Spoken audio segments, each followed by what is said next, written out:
Hola, gracias por acompañarnos a la segunda parte del audiolibro El Plan. La semana pasada comenzamos a hablar del establecimiento del nuevo orden mundial del anticristo.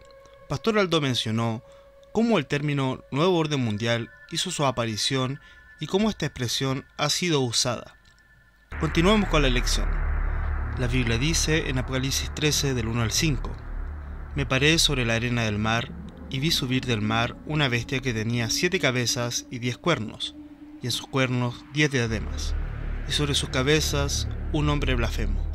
Y la bestia que vi era semejante a un leopardo, y sus pies como de oso, y su boca como boca de león. Y el dragón le dio su poder y su trono y grande autoridad. Vi una de sus cabezas como herida de muerte, pero su herida mortal fue sanada. Y se maravilló toda la tierra en pos de la bestia, y adoraron al dragón, le había dado autoridad a la bestia, y adoraron a la bestia diciendo: ¿Quién como la bestia, y quién podrá luchar contra ella? También se le dio boca que hablaba grandes cosas y blasfemias, y se le dio autoridad para actuar 42 meses. Pastor, ¿un nuevo orden mundial del anticristo? Es un término utilizado popularmente para indicar una tendencia a un gobierno mundial luciferino y catalogado por medios oficiales como una teoría de conspiración. Nosotros los cristianos creemos que pronto se establecerá un gobierno donde el anticristo será la cabeza, porque la Biblia lo menciona. El apóstol Pablo dijo en el segundo libro de Tesalonicenses, capítulo 2, versículo 2 al 4, que no os dejéis mover fácilmente de vuestro modo de pensar, ni os conturbéis, ni por espíritu, ni por palabra, ni por carta como si fuera nuestra, en el sentido de que el día del Señor está cerca. Nadie os engañe en ninguna manera, dijo él, porque no vendrá sin que antes venga la apostasía y se manifieste el hombre de pecado, el hijo de perdición, el cual se opone y se levanta contra todo lo que se llama Dios o es objeto de culto, tanto que se sienta en el templo de Dios como Dios, haciéndose pasar por Dios. ¿Por qué lo hará? Bueno, el hecho de que Satanás desee gobernar el mundo es algo que viene desde el origen de la creación. Su propósito se llevará a cabo derrocando a los gobiernos y reinos del mundo, además de erradicar a todas las religiones y creencias de todo el planeta, y así unificar a la humanidad bajo su gobierno, donde cada persona lograría la perfección.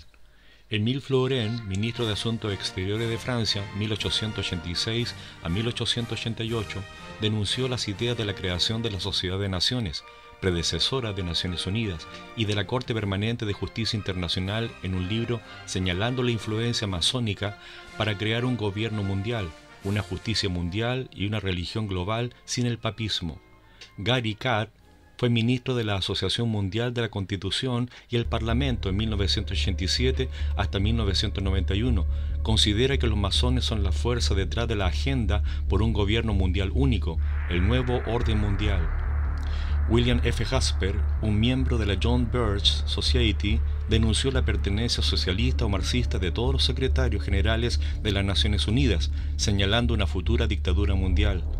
Gary Allen, 1939 a 1986, fue un miembro destacado de la Sociedad John Birch de Robert H. Welch, Jr., de la cual fue portavoz. Contribuyó a revistas como Compendio Conservador y la revista Opinión Americana desde 1964. También fue el escritor del discurso de George Wallace, el ex gobernador de Alabama, durante su candidatura presidencial segregacionista, etc. Sostuvo que el término Nuevo Orden Mundial es utilizado por una élite internacional secreta dedicada a la destrucción de todos los gobiernos independientes. Pastor, ¿los masones están metidos en esto? Déjame explicarlo de esta manera. Un ex jesuita llamado Adam Weishaupt, un alemán de origen judío, quien estudió en una escuela jesuita y se graduó en Derecho Canónico, conocido en los círculos ocultistas con el nombre de Espartaco, fundó el 1 de mayo de 1776 un grupo llamado Los Iluminados, una sociedad secreta completamente cerrada al mundo exterior. Este grupo de personas también fueron conocidos como los perfectibilistas. Su origen se encuentra en un lugar llamado Baviera, Alemania. Él y un grupo de hombres se establecieron y juraron cumplir los propósitos de la sociedad que es conocida en todo el mundo con el nombre de los Illuminatis. Pastor, ¿quiénes son ellos? ¿Son masones?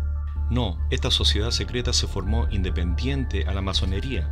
Ellos buscaban a los que tenían más cualidades, los más aptos, los que mostraran una ideología revolucionaria, muestra de inteligencia superior sobre los demás. Estos debían seguir algo parecido al catecismo creado por un varón de apellido Snige, conocido en los círculos ocultistas como Philo. Este catecismo fue llamado Rito de los Illuminati de Baviera. Gracias a las habilidades de Knigge, los Illuminati se extendieron rápidamente en Alemania, Austria, Hungría, Suiza, Francia e Italia. Animado por su éxito de reclutar un gran número de pensadores, filósofos, artistas, políticos, banqueros, analistas, etc., Weishaupt tomó la decisión de unirse a la masonería y ordenó la infiltración y dominio de la misma. Yo había escuchado que los Illuminati eran masones. Te explico. Weishaupt era un hombre muy inteligente, curioso de la masonería. En 1782, en una reunión de la masonería continental que tuvo lugar en el convento de Wilhelmsbad, los Illuminatis intentaron unificar y controlar bajo su autoridad todas las ramas de la masonería. Aunque ya habían logrado infiltrarse en las logias de toda Europa, la Gran Logia de Inglaterra, el Gran Oriente de Francia, no estaban de acuerdo con sus propósitos y estos no lo apoyaron y lo denunciaron. No estaban de acuerdo con sus propósitos. ¿Y cuáles eran estos? Estos planes eran conocidos solo por los más íntimos de Weishaupt, pero al aparecer fueron revelados por casualidad la noche del 10 de julio de 1784, cuando un mensajero de Weishaupt, identificado como el abad Lann, murió inesperadamente a causa de un rayo, y entre sus hábitos se encontraron documentos que trataban los planes secretos de la sociedad. En ellos se leía: eliminar todas las religiones e instituciones civiles y gobiernos y reemplazarlos por un nuevo gobierno global basado en un sistema internacionalista, suprimir la propiedad privada de los medios de producción para individuos y sociedades con la consecuente abolición de las clases sociales, abolición de los derechos de herencia, en cualquier caso, destrucción del concepto de patriotismo y nacionalismo, abolición del concepto de familia tradicional y clásica, estableciendo un ateísmo oficial. Establecerían una moneda única y una religión universal, donde según sus creencias cada persona lograría la perfección, alcanzar madurez al punto de dejar de ser gobernado por la Iglesia y el Estado. Los hombres debían unificarse de las escuelas secretas de la sabiduría de inspiración masónica que propagarían los ideales de libertad e igualdad a través de la iluminación. Pastor, ¿qué posibilidad hay que esto no sea cierto? Bueno, hay una serie de cartas con los planes secretos fechadas entre 1870 y 1871 que se conservarían en los archivos de la biblioteca del Museo Británico de un antiguo militar confederado llamado Albert S. Pike, de hecho el único representante de la Confederación y a la vez miembro activo del Ku Klux Klan, honrado con una estatua en Washington, D.C., donde Pike le hace saber a Mazzini, francmasón político italiano, lo siguiente: fomentaremos 3 guerras que implicarían al mundo entero. La primera guerra permitiría derrocar el poder de los zares en Rusia y transformar ese país en la fortaleza del comunismo ateo, necesaria como una oposición controlada y antítesis de la sociedad occidental. Las divergencias causadas por los agentes Illuminatis entre los imperios británicos y alemán serán utilizados para provocar esta guerra, a la vez que la lucha entre el pangermanismo, que es el movimiento político que propugna la unidad cultural y política de los pueblos de origen germánico para establecer una gran nación alemana dominada de la Europa central, y el paneslavismo, que es el movimiento político y cultural que se basa en el sentimiento de unidad cultural e histórica de los pueblos eslavos y que tiende a restaurar su unidad política. El mundo agotado tras la guerra no interferirá en el proceso de construcción de la nueva Rusia y el establecimiento del comunismo, que será utilizado para destruir los demás gobiernos y debilitar las regiones. La Segunda Guerra Mundial se desatará aprovechando las diferencias entre las facciones ultraconservadoras y los sionistas políticos que apoyarán a los regímenes europeos para que termine en dictadura, que se opongan a las democracias y provoquen una nueva convulsión mundial, cuyo fruto más importante será el establecimiento de un Estado soberano de Israel en Palestina, que venía siendo reclamado desde tiempos inmemoriales por las comunidades judías. Esta nueva guerra debe permitir consolidar una internacional comunista bastante fuerte para equipararse a la facción cristiana occidental. Pastor, ¿están los planes una tercera guerra mundial? Sí, Juan Pablo, la carta decía que habrá una tercera guerra mundial. Se desataría a partir de los enfrentamientos entre los sionistas políticos y los dirigentes musulmanes. Este conflicto deberá orientarse de forma tal que el Islam y el sionismo político se destruyan mutuamente y además obligará a otras naciones, una vez más divididas sobre este asunto, a entrar en la lucha hasta el punto de agotarse física, mental, moral y económicamente. Dicen: liberaremos a los nihilistas. Es el rechazo de todos los principios religiosos y morales, a menudo en la creencia de que la vida no tiene sentido, y a los ateos. y provocaremos un formidable cataclismo social que en todo su horror mostrará claramente a las naciones el efecto del absoluto ateísmo, origen del comportamiento salvaje y de la más sangrienta confusión.